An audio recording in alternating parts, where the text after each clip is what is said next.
The man of the hour, Rocky Hansen, returns to the podcast. How you doing today? I'm doing great, Dom. How about yourself? Doing really good. Let's just start off here. Second at Nuttycombe. What in the world? How'd you pull this one off? Yeah, man. I was pretty stoked about the result, especially not even just individually, but as a team. It was a very strong day. We got third as a team, and we weren't. I don't think we were projected to finish that high, but I knew that coming into the season and just training with these guys all season, I knew that our team was very deep and very strong. So to go up to Wisconsin and get the job done both individually and as a team is it's makes me very happy because we don't have to.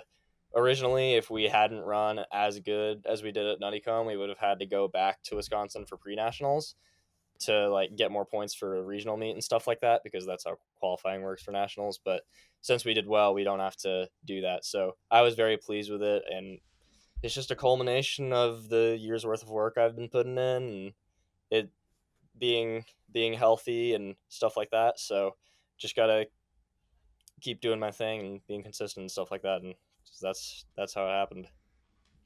If you're gonna lose to anybody, the man to lose to is Parker Wolf, who made the Yeah. Olympic team, NCAA champion in the 5K and one of the most stacked 5K races in history at the NCAA level. How crazy is it to see the names that you beat? Where if I was to if we were to go back to that first conversation we had with each other last spring, Right. and I was like, you're going to beat so and so, you're going to beat so and so, you're going to beat so and so, you would have been like, I look up to those people. I follow them on Instagram. Like, Yeah. I saw them on my recruiting visit. How crazy is that? In full circle is it? It is pretty crazy, but I mean, I surprised myself a lot last freshman year, I but it was a good kind of surprise, and I was like, okay, I can. It gave me a lot of confidence in that I can compete with these top guys and be around these top guys, and even coming from a high school level. Not to say that it isn't hard. It is hard, but it I mean, I probably wouldn't have believed you that spring, especially just because I'd come off the injury recently and everything. So it is pretty crazy to be here now where I'm, uh, up there performing with these guys and getting second at Nuttycombe and stuff like that. But it's just a testament to the work and being consistent and not trying to reach too early in training and stuff like that. And big applause to the coaching staff and all the people around me because without my support system, I'm nothing. So it's not just a one man show. Let me ask you this. You know, you were one of them, but last spring I had on, all the top boys. It was the most historic class, specifically for the mile that track season. You were a part of the race where four kids broke 4 minutes in the mile. That was your second time that season. And I can say this because I'm friends with these guys and I've had them on the podcast. Like, none of them have had the college career that they've wanted to have. You're really the only one on paper who's done what they've wanted to do, but also has exceeded expectations. What would you attribute being that guy to? I mean, second at Nuttycombe as a true sophomore is pretty unheard of. Can you speak to that progression over this past year? What's gone into taking this next leap within your career? Well, thank you. I appreciate that. I mean, it's definitely a lot of factors. A lot of people from the outside looking in, there's a lot of criticism, especially towards my class, because I mean, if you just look at like the headlines and stuff like that about my class, it's like, oh, like they're like one of the best running classes of all time. Like, why aren't they performing at a very high level immediately? And what a lot of people don't realize is the NCAA is hard regardless. But for me, what I found what like eased my transition in and what contributed to my success early on was that number one, my training was relatively similar to what Coach Hayes has us doing here. My high school coach Randy Ashley, like just like this in terms of training philosophy and stuff like that, it was very similar. Obviously, we're doing like different like workouts and different volumes and stuff like that because we're training for a different distance, but in general, the philosophy was similar to from high school to college, but also just like the day to day life that I lived, like my senior year of high school, was very similar to what I'm doing now in college. Because as a senior in high school, I would be taking, I was taking harder classes like AP classes and stuff like that. And as a student athlete at a Division I institution, especially at Wake Forest, like the the schoolwork is pretty hard, and on top of that you have your athletic obligations and all the other things you deal with in the day. So it was just very similar, because in high school I would run in the morning or work out or whatever I did, go to school, uh, eat, sleep, do homework, and then it was the same thing when I got to school last year. And you eat, you sleep, you run, and you do your homework.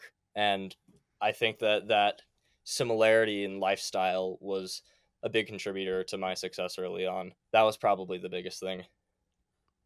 If I'm not mistaken, you placed fifth at Nuttycombe last year. Is that correct? Fifth or Sixth, sixth? sixth, Okay, yeah. so sixth. Which do you feel like was the bigger surprise, placing sixth last year as a freshman or second this year as a sophomore, with a debatably harder class? A lot of people Mm, return. I would say I would say probably the second place was more of a surprise this year, because last year the I first ran that UVA invitational meet and I got fifth, and that was a big surprise. So after that meet, I was like, okay, I can run with these guys, and that then I ran and got sixth at Nuttycombe. But this year, like since I had went through a whole year of training, and I had some road bumps last season where I didn't get to run anything past ACCs because of injury, and then in the track season I had a little hiccup with the shin splints and stuff like that.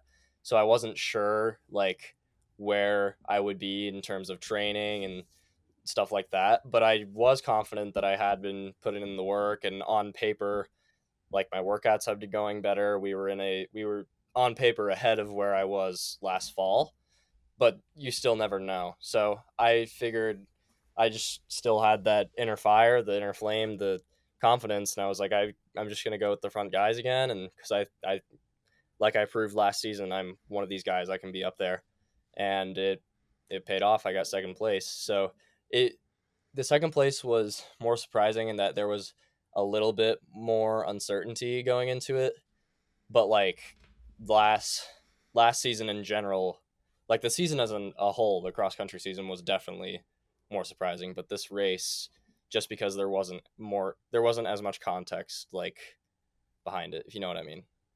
Totally, totally. Yeah. Last season, after that sixth place at Nuttycombe, if I'm not mistaken, you had some sort of injury and you ultimately decided not to race NCAA's. Take me through that injury, that decision, and was that a tough pill to swallow, like ending your season, or was it like I'm just a freshman, I got sixth at Nuttycombe, like it's a victory overall? Yeah, so literally the day after we got back from Nuttycombe, I got out of bed and I kind of noticed like a weird pain that wasn't there before in my foot, and I was like, okay, that's fine. It'll, it's day after a race, it'll go away. So I went on my run that day. The run was normal if I remember, but then I was doing strides, and it like getting strides started like hurt pretty bad. So I was like, okay, that's weird. I'll just see if I can run the long run tomorrow. And so I did. I went and tried to do the long run, and I did half of it, and then I was like, okay, it's obvious that something's wrong, so I just cut it off. And then it was kind of just like for those, because in between Nuttycombe last year and between ACCs there were 3 weeks, I believe. Wait, maybe 2 weeks. I think it was 2 weeks.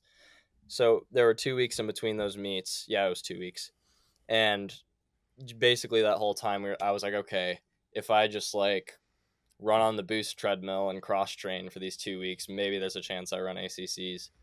And ultimately, I was immature about it, and I was a little impatient, and I just tried to rush the recovery too quickly, and uh,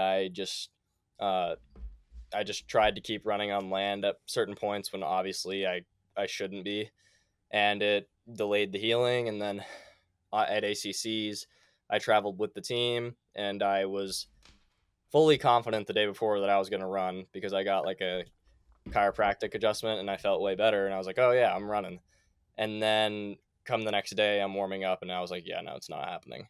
So I'm glad that I made the mature decision to ultimately not race, because in hindsight it would have been a terrible decision, because we got an MRI like a couple days later and it said I had a stress reaction. So after that, it was obvious, it was definitely something that was a hard pill to swallow, just because there was a lot of excitement building from UVA and Nuttycombe, and just like being up there with those guys, like you said earlier, that I have watched for years from high school that are like in the NCAA and performing really well, to be up there with them. And it was super exciting. And um, I was just looking forward to what I was going to be doing later in the season. I thought that something special could really happen. And especially like after nationals at like BU and stuff in a 5K, like I thought that it would be, I thought that I was capable of doing something pretty big. And then just to have that ended by an injury was super infuriating. But ultimately, it just kind of taught me that there's a lot of, well, I mean, I've learned a lot of things related to injuries and stuff because I've had plenty of them. But it just kind of reaffirmed to me that like things don't happen instantly and things don't like go how you want them to. So even though it was a hard pill to swallow, it was like a great moment of development for me because I matured a lot from it, and it taught me a lot more about being consistent and taking care of like little things like sleep and rolling and stuff like that, and strength training and doing all those things, because I kind of let those slip a little bit my freshman year just because I was, I don't know, just like a new environment, and like not having like a parent that like my mom and my dad, like I love them so much, but they always were, they made sure that I was doing my stuff, which I really appreciated. But now when you're in college, you're on your own. And I think that for a lot of people, that's a big reason um, why it's so hard to adjust, is because they don't have a parent. And just not having like my mom, like for example, like here's your food right after you run, for example. I've got to find food on my own, right? And not having that immediately, or being like, okay, I can eat a meal like an hour or two later instead of immediately after practice, like little things like that. I matured a lot in that regard just because of that injury, and I'm grateful for it now, because I would rather have an injury my freshman year cross country rather than like my senior year cross country. So, yeah. To someone listening who is in the midst of a setback, what would be a quick piece of advice for them getting through this time? One thing I like to tell myself when I was down, like both times, like in the fall and in the spring for a little bit, was that I just kind of told myself that no matter how many times I get knocked down, I was going to get back up. Whether that be like a mental setback, or whether that be like something small like a bad race, or like something like an injury. I was like, it doesn't matter like how it goes, like if I get knocked down, I'm going to get back up. And the way I'm going to get back up is by being consistent and trying to make my only goal just being consistent and doing my best in whatever I can, rather than trying to be occasionally great and like force my way into like returning to original form, or like trying to get all fitness back in one workout or something like that. So one of the quotes I like to think of that I live by, it's not my quote at all. It's try to be consistently good and not occasionally great. I heard it on a Nick Bear podcast. I think it was like a year or two ago. But I think that it's a good mantra to live by, and especially during those times of injury, when you're like in a weird limbo, or maybe you're running some, or you're maybe not running at all and you're cross training mostly, having that pillar of like, I'm going to get back up no matter what, and I just be uber consistent in cross training and strength training and rehab, having those as your pillars and stepstones, those are what greatly helped me in coming back to where I am now and coming back from the injuries. How much of your immediate success in college, that sixth place finish at Nuttycombe, would you attribute to training and new system and setup versus something else? And if something else, what would you say that something else is? Yeah, well, I mean, obviously training and setup and stuff like that obviously is like the bigger part of it, but also you do have to have some sort of like internal fire. Like I not only do I want to like do well with this running thing in college, like obviously going in the future, I want to be a guy that's maybe running pro or trying to make Olympic teams and things like that. So just having that internal fire and also that healthy confidence, not necessarily breaching the line of being like cocky or things like that, but just being like a what's the word for it? Having a reasonable amount of confidence based on what the work I've put in is definitely like you need that to take those next steps and to be successful. And also, like I was saying earlier, like I didn't do all of it alone. I had a lot of people support me, and especially just being on this team and having a great support system through my parents, through my coaches, through like my very close teammates and stuff like that. Though that's what attributed to the success early on and the success now is the people around me. It's not what I individually do that has contributed to. It's basically what I'm trying to say is it's not a solo mission. Um, because there were a lot of times last year where I would have stayed in the gutter if I hadn't had people around me to pull me out. So, As much as you're willing to speak to it, how different is your college training at Wake Forest as opposed to high school, what you were doing in high school? so there's definitely more volume. We have experimented a little bit with me just because Coach Hayes, he likes to, I mean, just bottom line, if you want to be running faster for a longer distance, you need to be running more miles. But for me, since I had a history of bone stress injuries, instead of trying to brute force me into running 90, 100 miles a week, instead, what we've done is we've had me running a running like a moderate amount of mileage, like 70 or so, and then I cross train, so like elliptical, like 20 miles worth. And we found that that formula really works for me, and it's obviously very individual dependent, and you kind of have to figure out like I mean, some like we have guys on the team that they run on like they or like in their high school days they ran on like only pavement and they could easily crank out 100 miles a week and be fine. And then there's some guys who like, they stick to soft surface, they do everything right, and then like they just can't their body doesn't let them go above a certain point in mileage, right? So it's very individual dependent, and that's how we found that's what works for me. And as time goes on, we'll adjust and tinker and things like that, obviously. But from a general outlook on our training, instead of just like mileage and stuff like that, for me, there was definitely a lot more aerobic work because you're training for 3K, 5K more of distance and cross country than you were in high school. So you have to train not only more, but you have to train for harder for longer periods of time. And when people like in high school, I would go to these like running camps and things like that. Like like I don't know if you've heard the All American cross country camp or just any like generic high school cross country camp where they have guest speakers and stuff like that.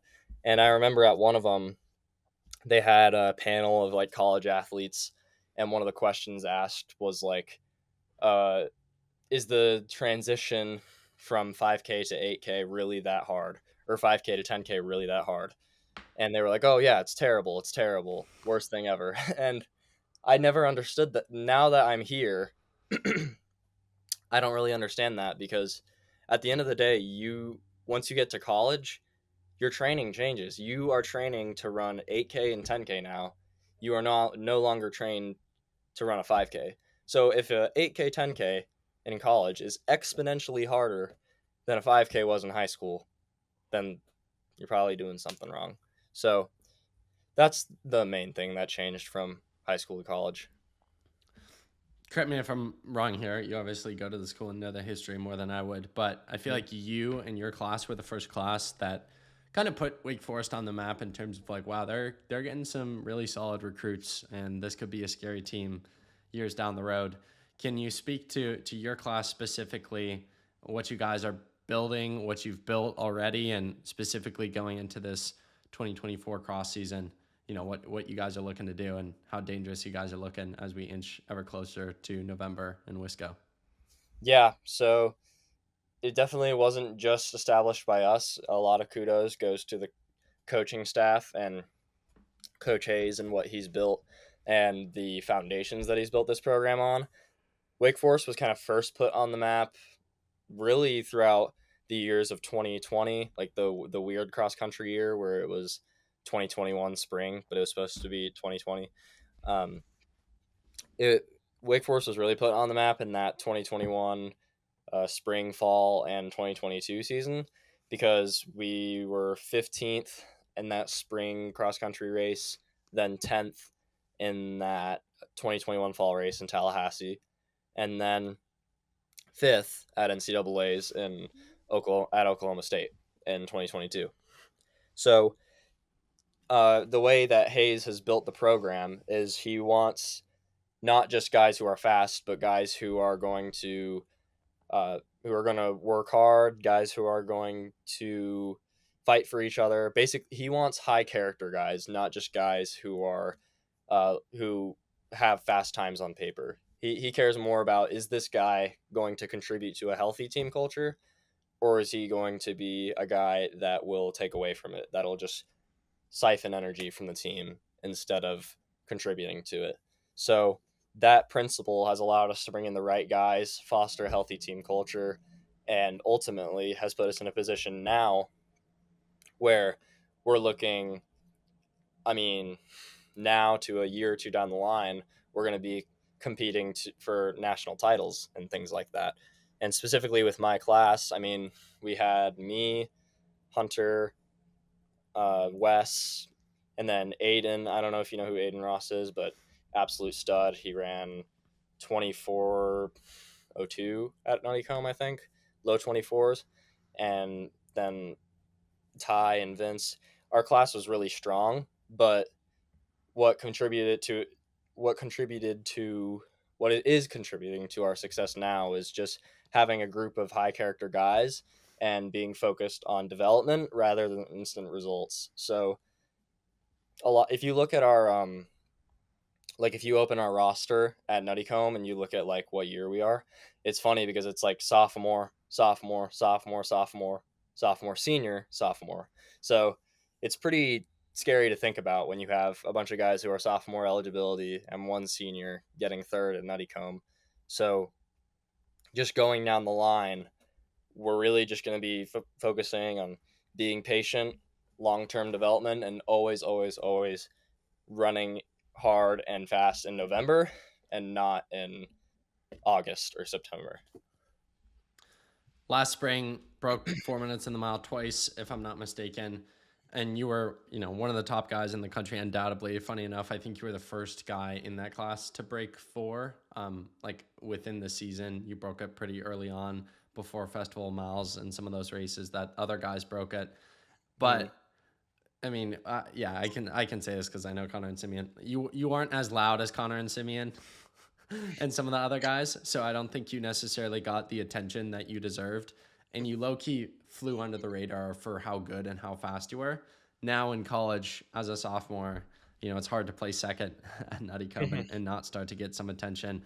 I know you're a very humble guy, so allow me this question. Is it nice starting to get some of the recognition that you deserve, probably for the first time in your career and life?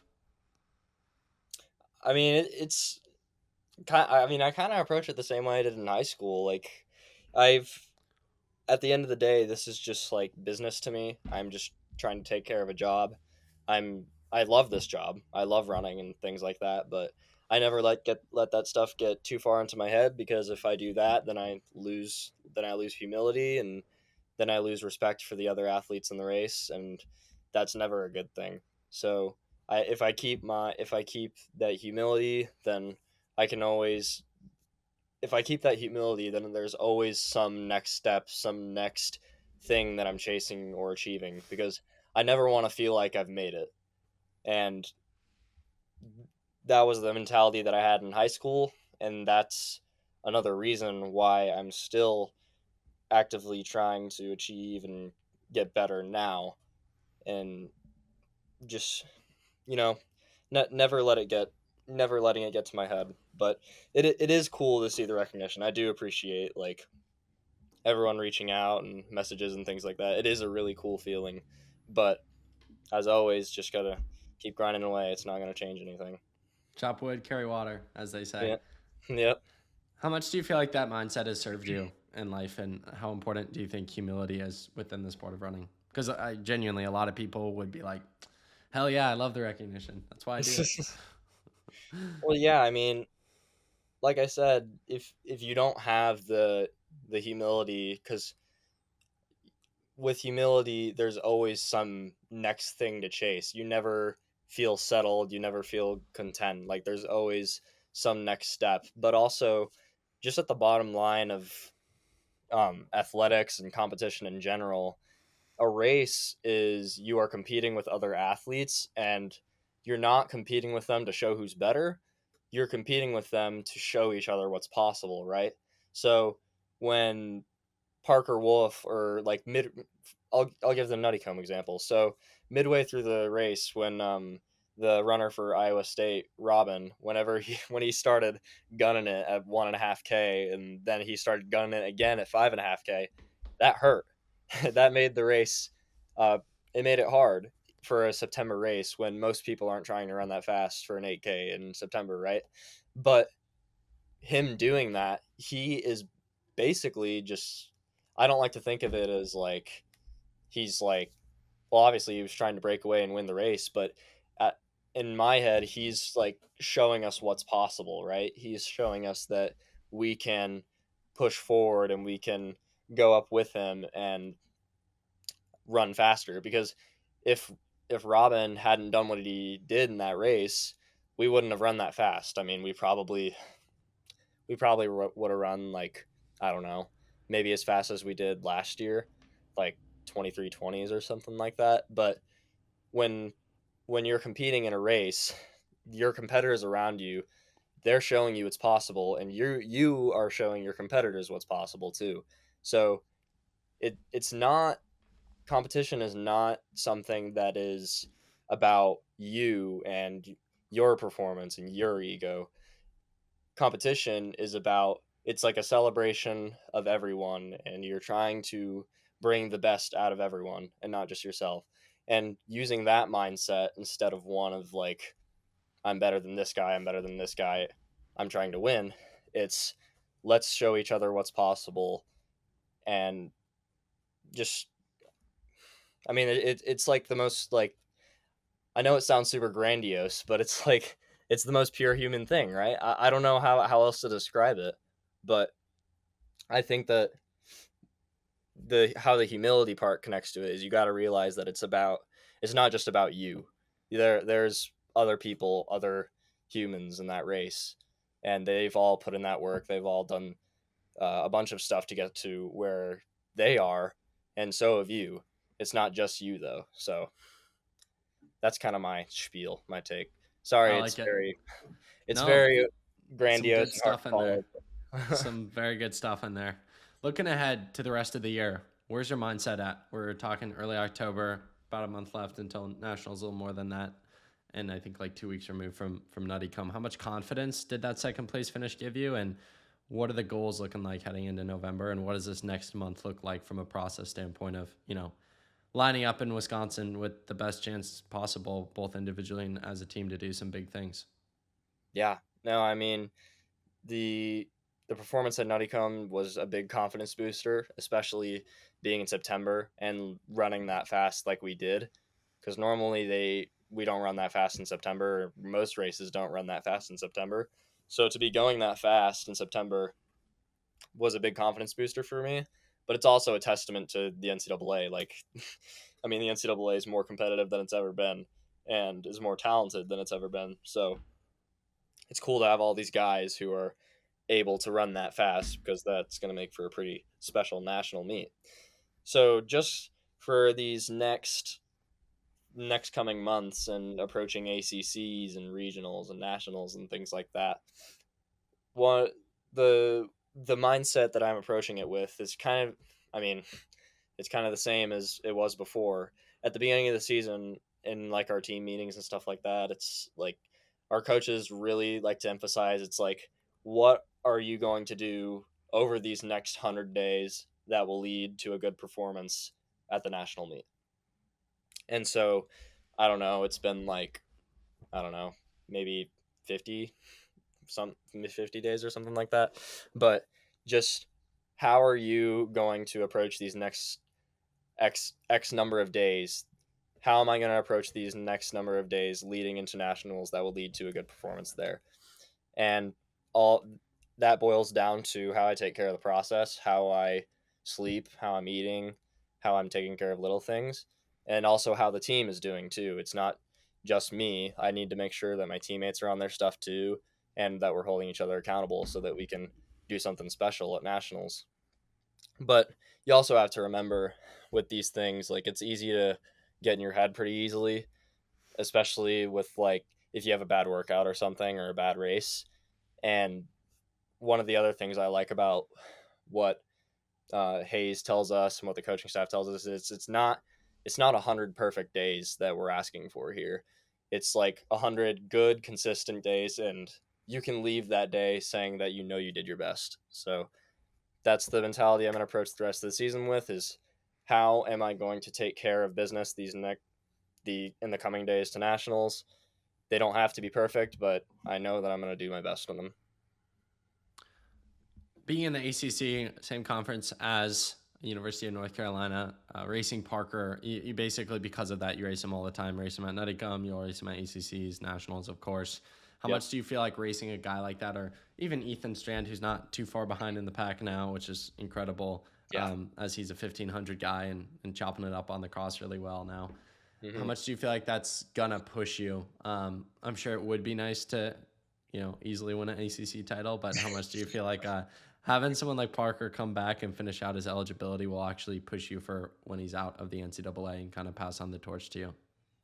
No, I mean I'm very grateful to be in the ACC and have as much competitiveness as we do. Not only from an individual perspective, having a guy like Parker there to chase, but also having like a bunch of really good teams in the ACC. Like the ACC is deeper than it's ever been, and realistically, all the people who are going to be competing for an ACC title are also competing for an NCAA title or a podium spot. So having that uh, competitive uh, environment in the ACC, it's definitely preparatory for me down the line because like you said, I'm racing a guy like Parker pretty much all the time. I saw him a bunch in track as well. So being around that all the time and always having that air of competitiveness, like it's never like, oh, it's not like high school where it's like a county meet. You can't just like jog and win it easily.